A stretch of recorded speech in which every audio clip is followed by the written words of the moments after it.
Good morning. Another beautiful sunrise here in Oklahoma. I continue with the Western Women's Reader, the remarkable writings of women who shaped the American West, spanning 300 years. All right, we are in technical chapter 4, but we know I number things however I feel. Thanks for being here. It is like 40 something degrees, 43, 47. Can't remember.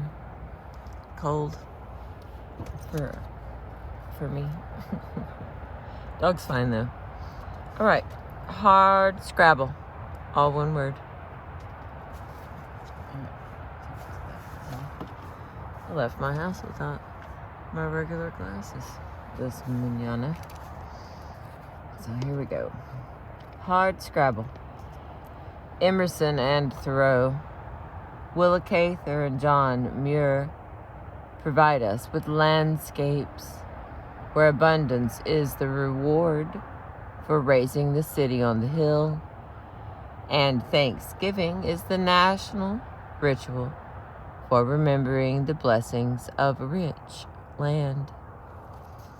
The golden wheat and fresh flowing rivers, the broad horizons and snow-capped peaks, and the promises of tomorrow. But there are other landscapes that recall the brooding scenes of Thomas Hardy, where nature is an inimical, inimical, inimical, an elemental force. The sea in Stephen Crane's The Open Boat tosses men about like toys, and in Old Rolvog's Giants in the Earth, the winter snows cover the living and the dead. In the poetry of Linda Hasselstrom, Wyoming and Montana, landscapes carry something of that blind power. In the ditch, a deer's dead eyes give back the night's confusion. The poet writes of a land that keeps its nighttime secrets. The rock snorted, shook himself, became a buffalo.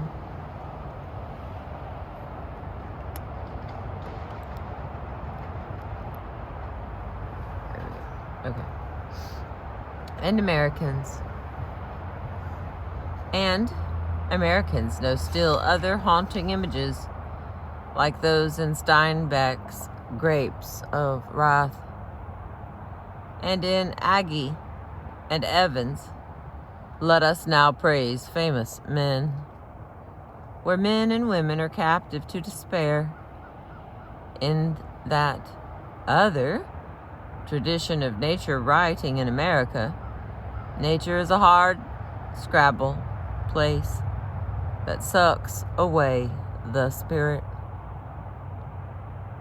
Those are the pictures caught in Rebecca Harding Davis's Life in the Iron Mills from 1861, where toil deforms the miners of West Virginia, and in Edith Summers Kelly's Weeds from 1923, where the stupefying labor of tobacco growing in Kentucky dulls the mind and glazes the eye. Nature in these works holds no benediction.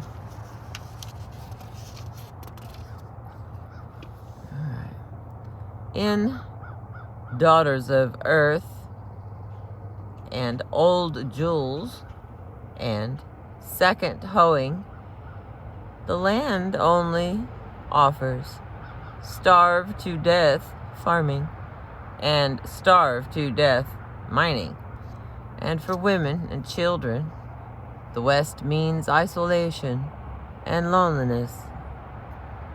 Good men, desperate to survive, cursed the land and turned their fears against the family. Sykes, Hannah, Schleiermacher tried to dodge away, but the whip always met her. At last she sank to the floor, covered her face with her arms, and crouched. Smedley writes that secrecy and shame settle like a clammy rag over everything. And Sandoz tells of her father, who tore a handful of 4-foot wire stays from the bundle in the corner, and the children huddled in the back window. And of her mother, blood dripping from her face, where she had been struck with the wire whip. In Richard Slotkin's trilogy, The Fatal Environment and Regeneration Through Violence and Gunfighter Nation, Western violence is the subtext of national culture, played out in rituals of masculinity and justice.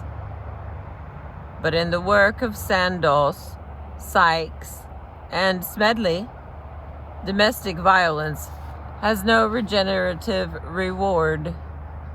It is violence hidden, and to speak or write of it is a betrayal of Western values. Nebraska neighbors of Mary Sandoz still bristle at the stories in her writing Old Jewels that were undoubtedly vulgar and better kept secret. Second, hoeing was removed from local libraries in Colorado.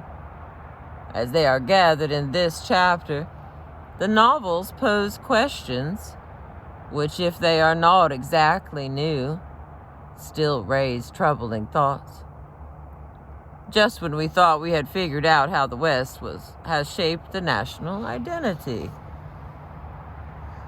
All right, our first lady in this chapter of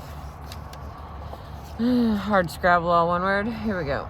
Agnes Smedley, 1892 through 1950. Agnes Smedley grew up in the mining town of Trinidad, Colorado, in poverty that gave the lie to American promises of wealth and success. The degradation of her mother's life and her sister's marriage at 16 and death in childbirth less than a year later were haunting memories. Smedley had little formal schooling. She attended the normal school in Tempe, Arizona, for a single year in 1911, and spent a single summer at the University of California in Berkeley. After a brief unhappy marriage, she moved to New York in 1917, where she attended classes at New York University. In Greenwich Village, she joined Margaret Sanger's birth control movement, opposed American entry into World War I, and joined the Socialist Party.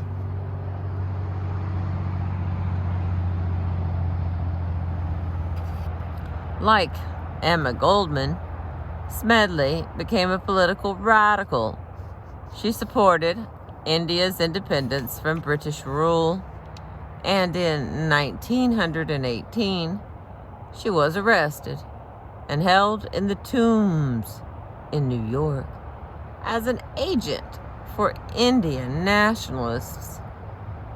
When charges were dismissed, she fled to Berlin and then to China, where she worked as a correspondent for the Manchester Guardian.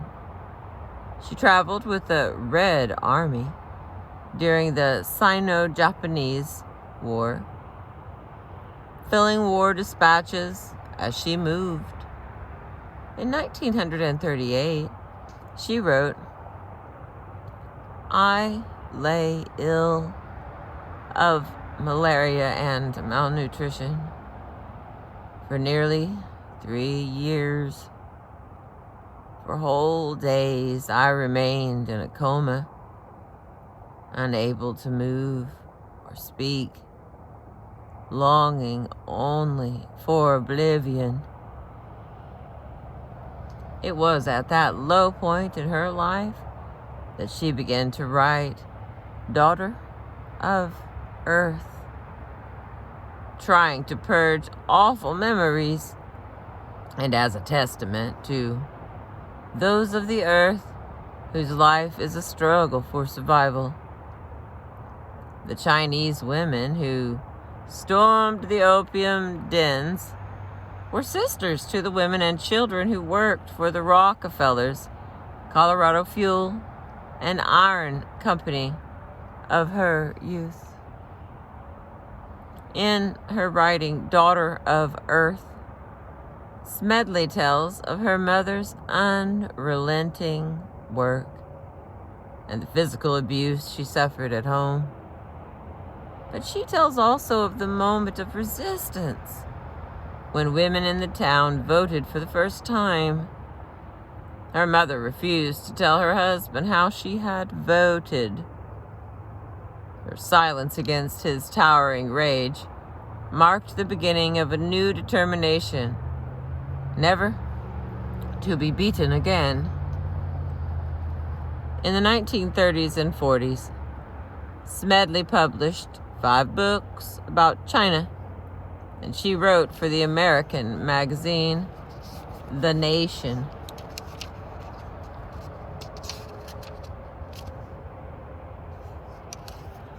The New Republic, or just New Republic, American Mercury, and New Masses. She died in Oxford, England in 1950, and her ashes were interred in the National Revolutionary Martyrs Memorial Park in Peking. All right, now here's some stuff she wrote. Whew. The early years.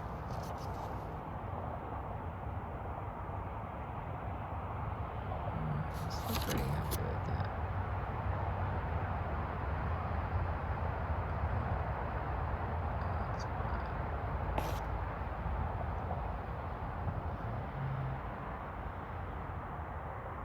There's a cool way I came back. Okay. The early years. At home, I found many changes.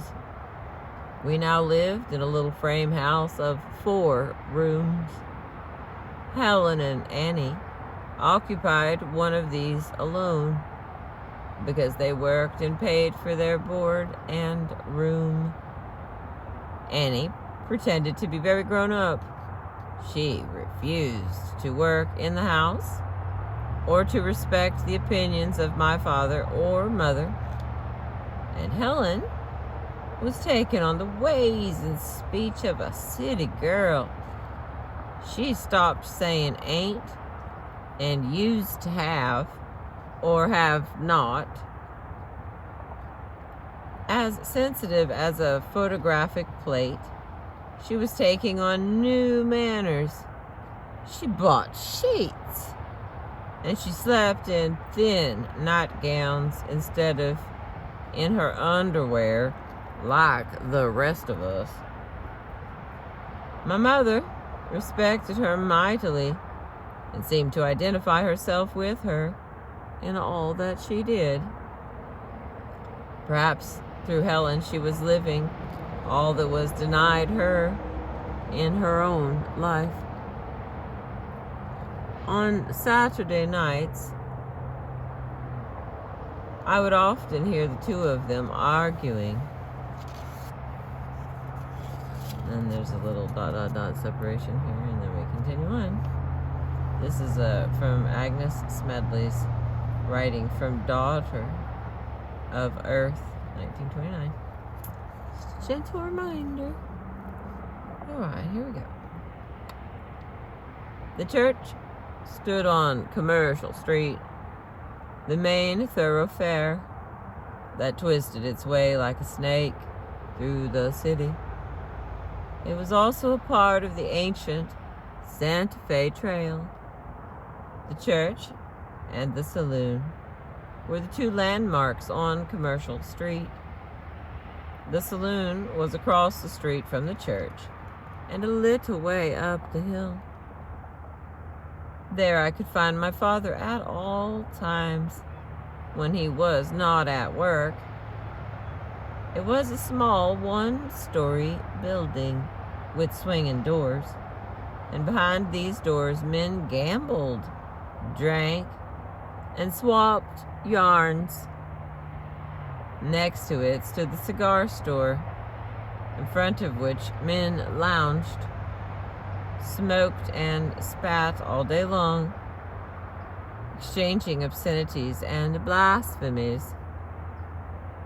Across the bridge at the foot of Commercial Street, beyond the railway station, that was the boast of the city, stood the boarding house where I now worked. From school I went directly there.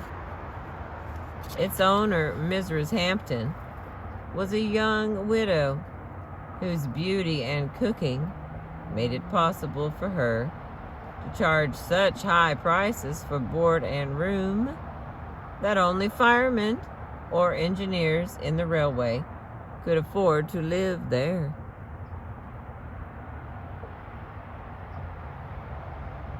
She had a parlor with an organ in it.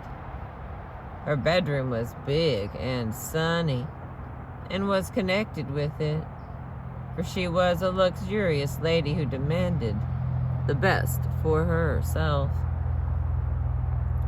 One night, from the couch in the parlor where I slept, I heard voices from her room. I listened. Surely my name had been mentioned. Yes, ... She ... She was talking with that engineer, she was saying. I think she drinks some of the milk each morning before I get up. Well, why don't you fire her? The engineer's voice was authoritative and complaining, like that of a husband. Yes, ... But she does such a lot of work, as much almost as a regular hired girl. ... But if she is not honest. I heard no more. For hours I lay awake. The charge against me was true. I took a sip of her milk each morning when I brought it in from the back steps. Often I was hungry, for I got only what the boarders did not eat. Mrs. Hampton was an important woman, and she sat at the head of the table herself with her boarders. She was a kind woman, and I did not feel lonely in her house. But she did not always notice if there was food enough left over for me. She had no time for the female sex. I ate up what was left as I stacked and washed the dishes in the kitchen. To wipe out my crime, I arose very early the next morning, boiled water, and washed out dishes, and washed out dishcloths, hand towels, and pillowcases. By the time she was up, the clothing was flapping on the line, and the milk bottle was standing on the table in all its pristine fullness. At the end of the day, I secretly took a pail from the kitchen and went down across the tracks, for my mother had been taking in washing for some time, and together with help from Helen, had saved enough to buy a cow. Although she sold the milk, I would tell her the truth and ask her to give me a pail full of milk to pay back my debt to Mrs. Hampton. Then I would tell Mrs. Hampton I was sorry. My crime would be wiped out. I even contemplated returning to the church as a punishment. With a light conscience, I approached our house, but at the gate, I stopped. My father was cursing and dragging my sister Annie into the house by her hair. Annie was screaming and struggling. "I'll maul hell out of you if you're 25 years old and as big as the side of the house," he was shouting. My mother's voice was filled with anguish. "Oh, Annie, tell me if you was in a rooming house last night." Annie was coarse and vulgar. "Have I got to tell you 100 times I went to a dance and stayed all night with Millie? Go and ask her ma if I didn't." "You're lying." But my father's voice was cooling. "I'm lying, am I? Then why'd you ask me for?" "Well, I'll let you go this time, but the next time I hear of you going to that ornery, low-down dance hall and dancing with pimps and staying out all night, I'll maul hell right out of you.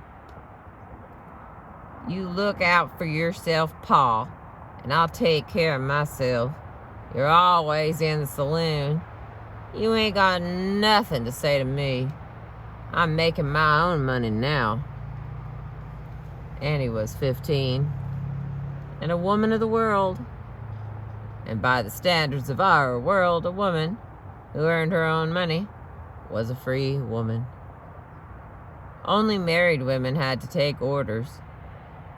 By touching Annie, my father had violated the code of honor beyond the tracks. He was bellowing back at Annie in a voice loud enough for all the neighbors to hear. "Yes, you earn your own money, and it's a lot of good it does us. Helen gives your mother her money, but you spend yours on duds for gadding about the streets. Why don't you give Ma your money? I'd like to know, instead of spending it in the saloon." "No back talk from you, Missy. You do as I say, not as I do, or I'll maul hell out of you if you're 25 years. The back door slammed violently. Annie had replied contemptuously and left in the middle of his threat. There I stood at the gate with a pail in my hand. 1,000 emotions had swept over me as I listened to the quarrel in the house. Hateful, bitter emotions.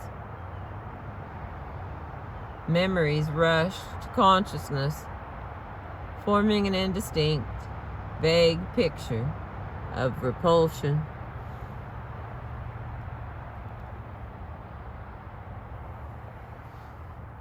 Annie, in a rooming house, all night? That meant sex. My father and mother on the verge of beating her for it? What right had they? They were liars and hypocrites themselves. I had heard them in the middle of the night, and now they were shocked? What liars grown-up people are. How dishonest. And that Annie, growing up with fat breasts and hips and proud of them? How disgusting. I did not like to be near her. Nausea almost overcame me, growing up and doing what all other grown-up people did, wallowing in sex. Now, on the one hand, my world of fairy tales The song of the maple leaves forever. The tales of good little girls being kind to animals of color. Dancing, music, with happiness in the end, even if things were not all right now. On the other hand stood a little house with a rag pasted over a broken window pane. A long, struggling morning glory, trying to live in the baked soil before the porch. Annie being dragged by her tousled, streaming hair. My father, once so straight and handsome, now a round-shouldered man with tobacco juice showing at the corners of his mouth.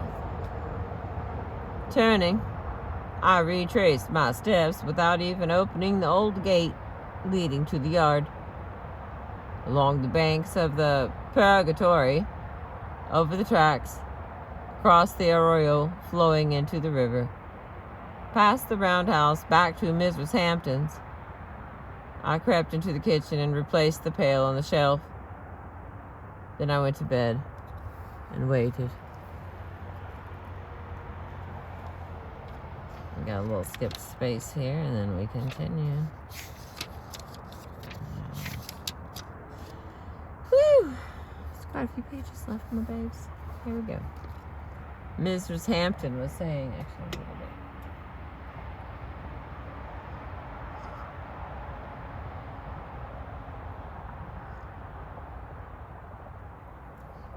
I'm not saying I love the sound of traffic, but I don't hate it either. Just saying that. I don't actually hate the sound. So if the traffic sound is a little louder than I can tell, oops. Sorry about that. All right, here we continue. Mrs. Hampton was saying, Marie, I think I can do my own work alone from now on. I don't need you anymore. I looked through the back door into the yard, beyond where washing was flapping in the wind. So I was being discharged for having taken a sip of her milk. I thought she had forgotten. I worked so hard for the past few days and had tried to make up for things. It did not seem possible for her to do it. ... No. It must be that engineer who made her do it. She was going to marry him. He was going to make her a respectable married woman now, with standards such as Christians have, and she would have to obey him. Can't I stay another month for nothing? You won't have to pay me nothing. My chest felt as tight as the skin stretched over a drumhead. She thought that over for some time. No, I can do my own work. Her voice was sad, but it was final. It took me hours to reach home. I sat down under a cottonwood tree near the big round house for a time.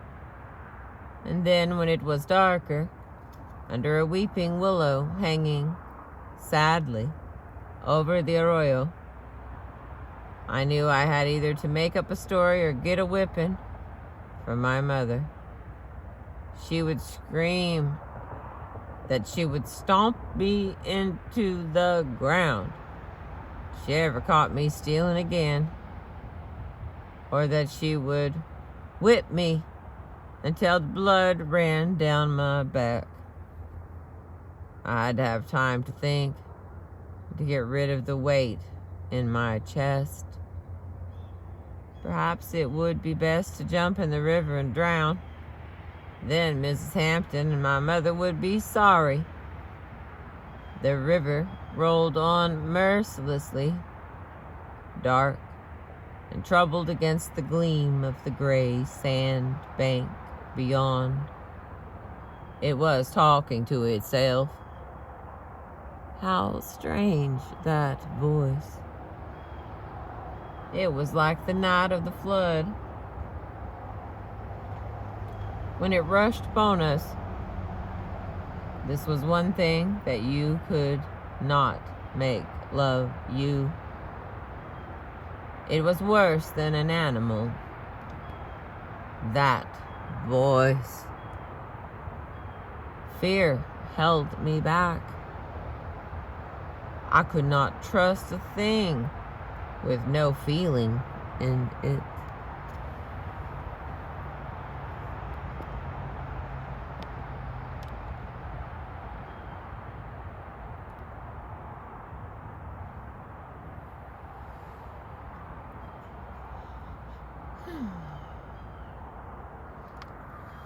It was late, very dark. It must have been hours since I left Mrs. Hampton's. It must be nearing midnight now.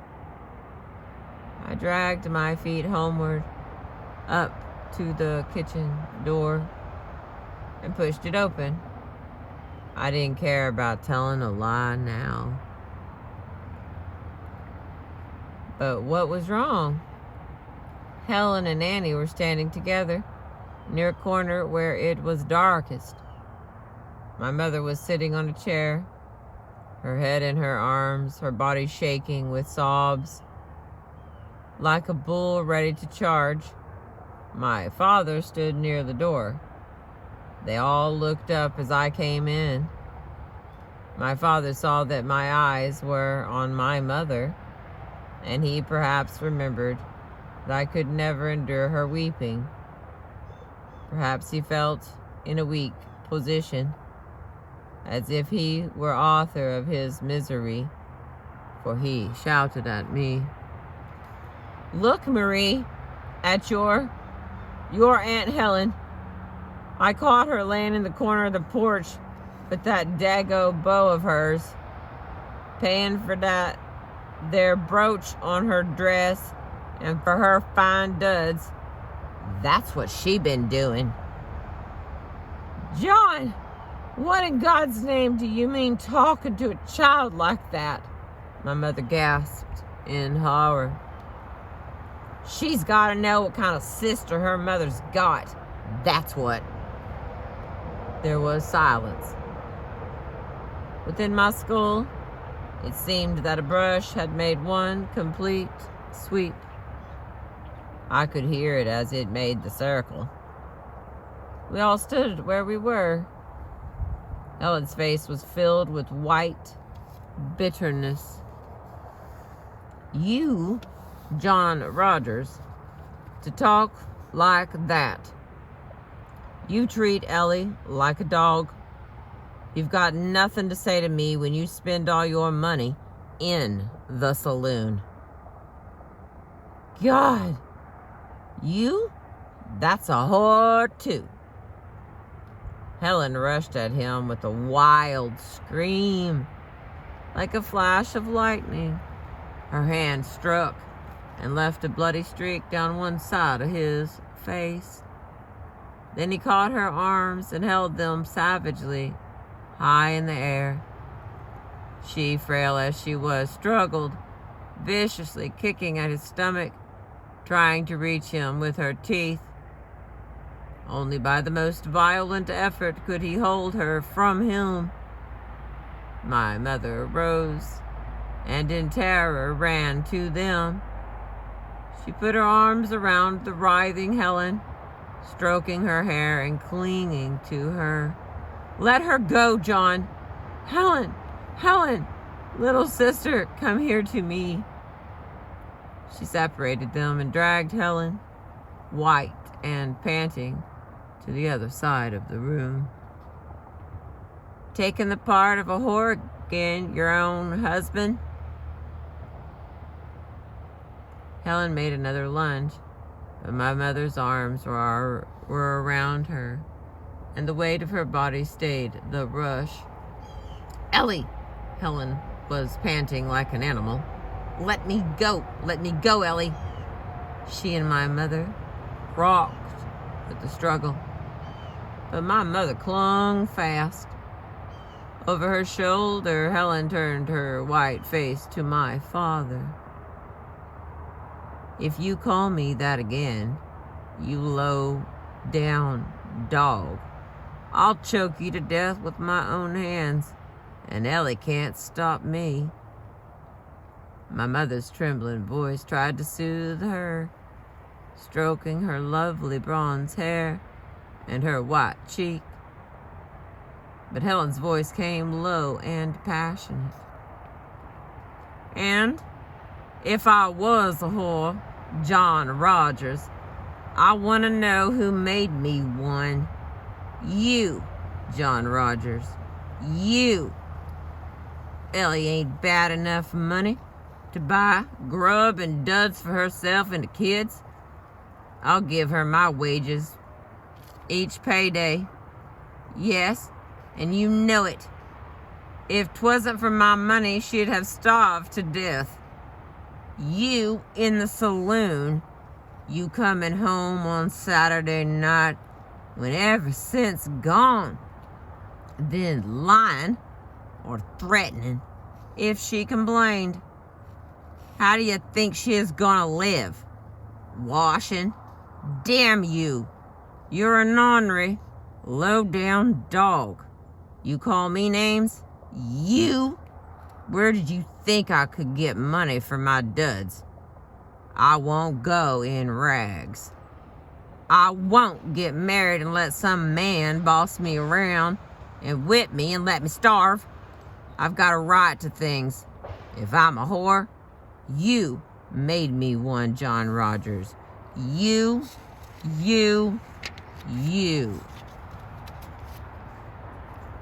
You pack up your duds and march, and don't you ever dare darken my door again. My father was livid with rage. Helen had spoken the truth. Get out now to your dago pimp. You're not fit for a dog. And you are, I suppose. And you call this your house, do you? You don't even pay the rent. You don't bring in nothing.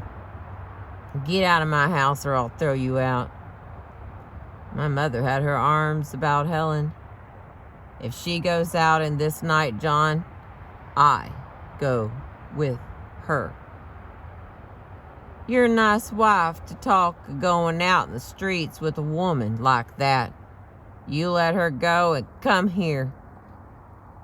My mother stood straight and slender, her face ashen-colored, like the face of a wounded coal miner I had seen long ago, a few minutes before he died.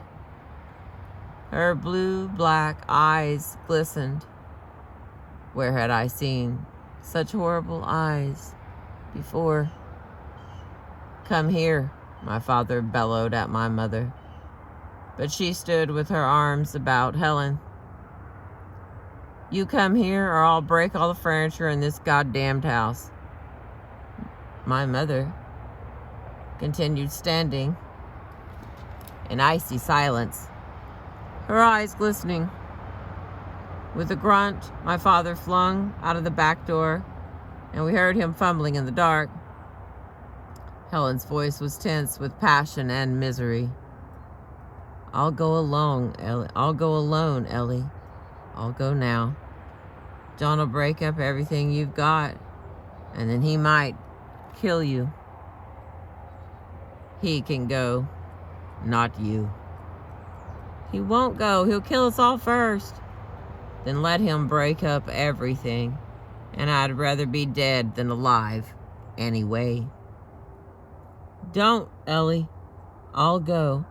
I'll send you money and things for the kids. No, stay here. I'm going alone. Stay here, I say. Think of the kids. What'll they do without you? Wait until I'm making enough for us all. Just wait. Helen pushed my mother away from her, backed into the room where she and Annie slept.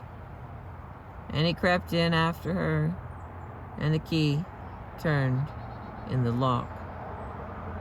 There were fumbling noises, quick steps, fugitive whispers from behind the door.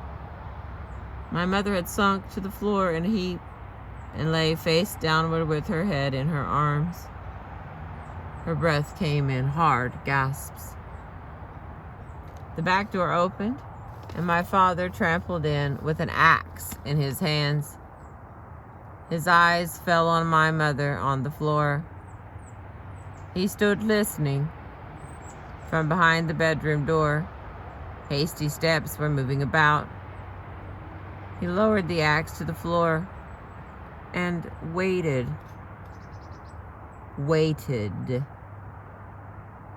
There was the sound of an outside door opening and closing. 2 steps on the porch outside.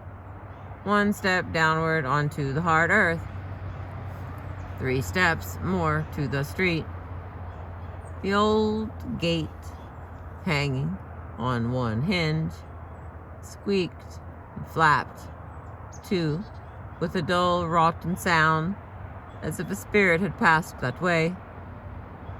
The rag pasted over the broken window pane bulged inward from a wind that swept down the canyons in late autumn.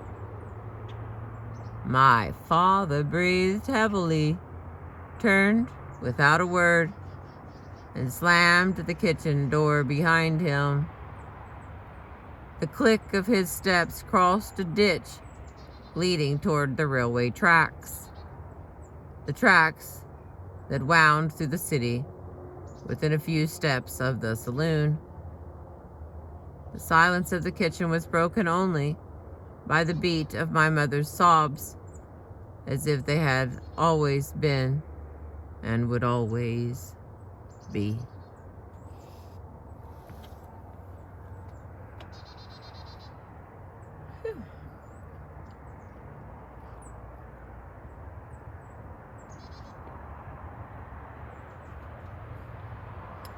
Alright, can we continue? Weeks passed, and then the sword fell.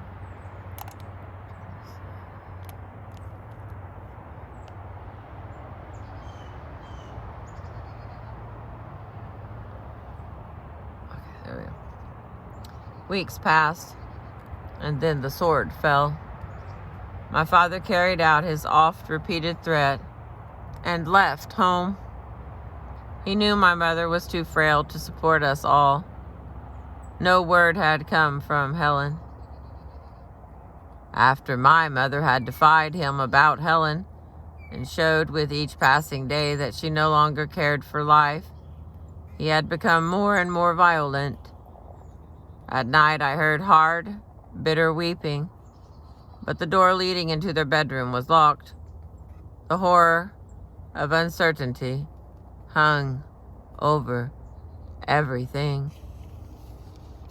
That year women were given the vote in our state.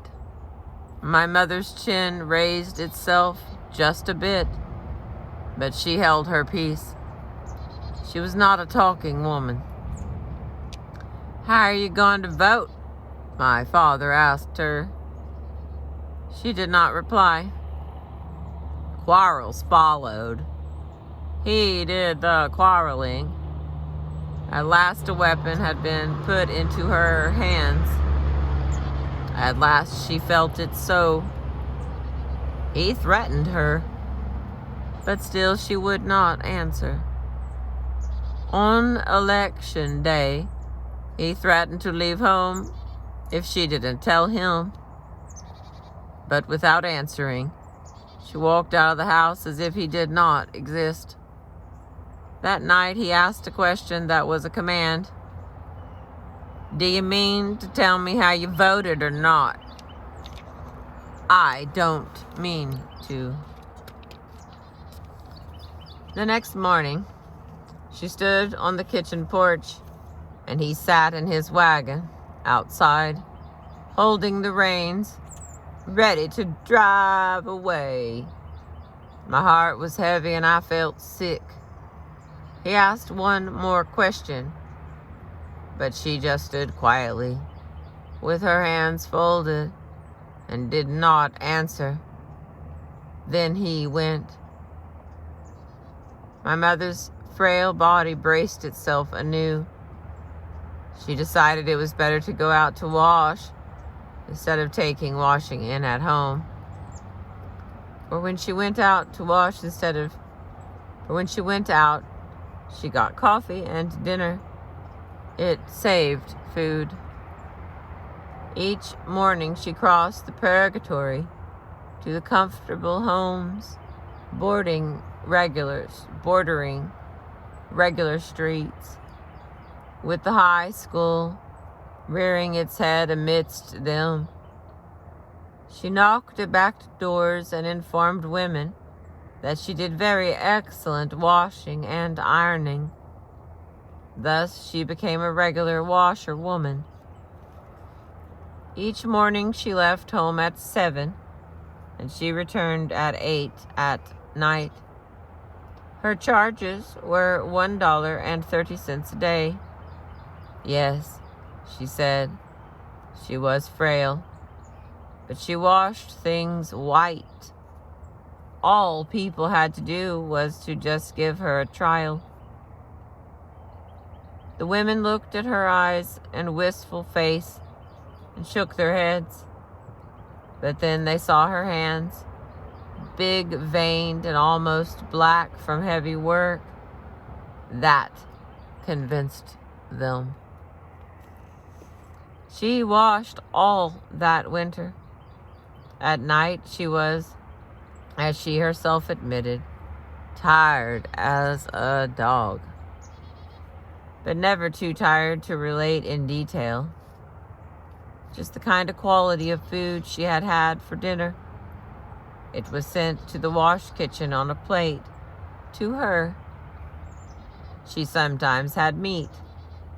She lingered over the memory and was so thankful for such good treatment that she offered to wash extra things or stay half an hour later.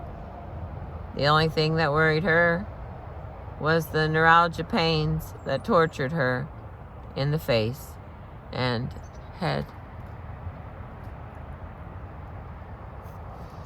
Further readings would be Janice R. McKinnon and Stephen R. McKinnon, Agnes Medley, The Life and Times of an American Radical, from the University of California Press, 1988, and Paul Lautner, Afterward, Daughter of Earth, from the Feminist Press of 1973.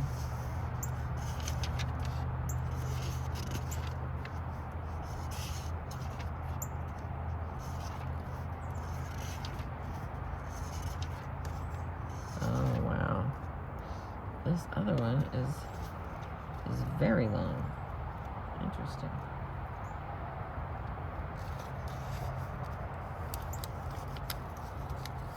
So that means I'll have to start us a new one.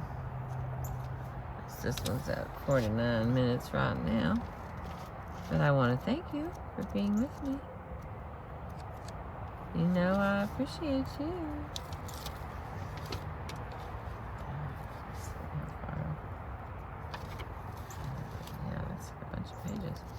Alright, let's slip this up here so we can take a little look-see. Here's the book that I've been reading to you, in case you'd like to run out and buy it and read along.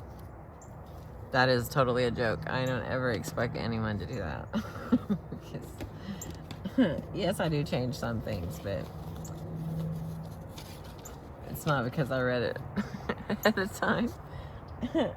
I've got 2 or 3 books that are important to me that I'd like to add to my little collection that I have here on my YouTube channel.